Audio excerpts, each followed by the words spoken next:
Assalamualaikum warahmatullahi wabarakatuh. Selamat pagi dan salam sejahtera bagi kita semua.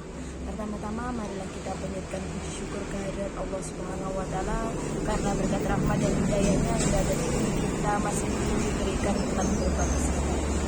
Yang terhormat Ibu Mekarsari selaku dosen pembimbing tutorial online serta hadirin sekalian yang saya hormati. Dunia saat ini tengah berperang melawan pandemi COVID-19. Banyak negara yang terpapar, mulai dari negara berkembang hingga negara maju, berperang melawan pandemi COVID-19, termasuk negara kita Indonesia.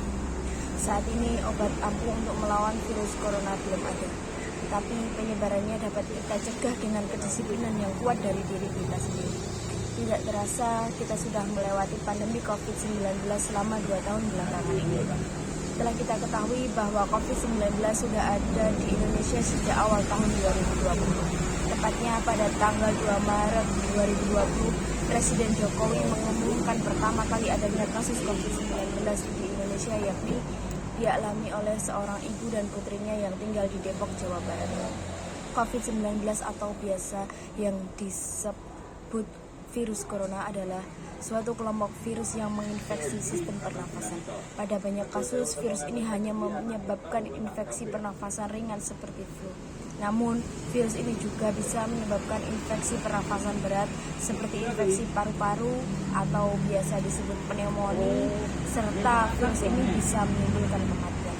Virus COVID-19 ini bisa menyerang siapapun tanpa terkecuali, baik dari bayi hingga orang dewasa. Orang yang tinggal atau bepergian sangat mungkin beresiko terinfeksi. Mereka yang terinfeksi adalah orang-orang yang dalam 14 hari sebelum muncul gejala melakukan suatu perjalanan atau yang kontak erat, seperti anggota keluarga, rekan kerja, atau tenaga medis yang merawat pasien sebelum mereka tahu pasien tersebut terinfeksi COVID-19. Petugas kesehatan yang merawat pasien yang terinfeksi COVID-19 sangat berisiko lebih tinggi dan harus konsisten melindungi diri mereka sendiri dengan prosedur pencegahan dan pengendalian infeksi yang tepat. Seorang dapat terinfeksi dari penderita COVID-19. Penyakit ini dapat menyebar melalui tetesan kecil atau droplet dari hidung atau mulut pada saat batuk atau bersin. Droplet tersebut kemudian jatuh pada benda sekitar. Kemudian jika ada orang lain menyentuh benda yang sudah terkontaminasi dengan droplet tersebut, lalu orang itu menyentuh mata, hidung, atau mulut, maka orang itu dapat terinfeksi COVID-19. Inilah sebabnya mengapa kita penting untuk menjaga jarak hingga kurang lebih 1 meter dari orang yang sakit. Gejala umum pada penderita COVID-19 berupa demam, batuk kering, sesak nafas, dan anosmia atau hilangnya indera penciuman. Gejala COVID-19 bisa muncul dalam 2 hari sampai 2 minggu setelah seseorang terinfeksi virus penyebabnya. Sebagian penderita juga mengalami hipoksia, yaitu penurunan oksigen tanpa adanya gejala lain. Jika ada orang yang dalam 14 hari sebelum muncul gejala tersebut pernah melakukan suatu perjalanan atau kontak erat dengan penderita COVID-19, maka terhadap orang tersebut akan dilakukan pemeriksaan laboratorium terlebih lanjut untuk memastikan diagnosisnya. Tak ada perawatan khusus untuk mengatasi infeksi virus corona. Umumnya penderita akan pulih dengan sendirinya.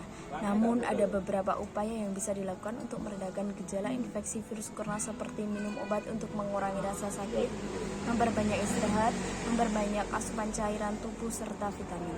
Apabila gejala semakin parah, maka hubungi petugas kesehatan terdekat untuk dirujuk dan segera dilakukan pemeriksaan lebih lanjut. Saat ini Indonesia sudah berjalan program vaksinasi COVID-19. Hal ini merupakan salah satu pencegah terjadinya COVID-19 pada seseorang.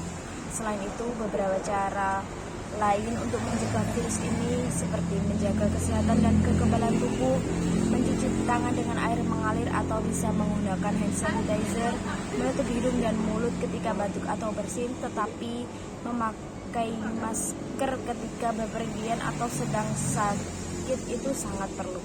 Menghindari kerumunan dengan tetap menjaga jarak di area keramaian serta selalu menjaga kebersihan lingkungan itu adalah beberapa cara untuk mencegah virus COVID-19. Demikian yang bisa saya sampaikan, semoga bisa bermanfaat bagi kita semua. Mari kita tetap menjaga kesehatan karena pandemi belum berakhir dan masih ada, serta pandemi masih mengelilingi sekitar kita.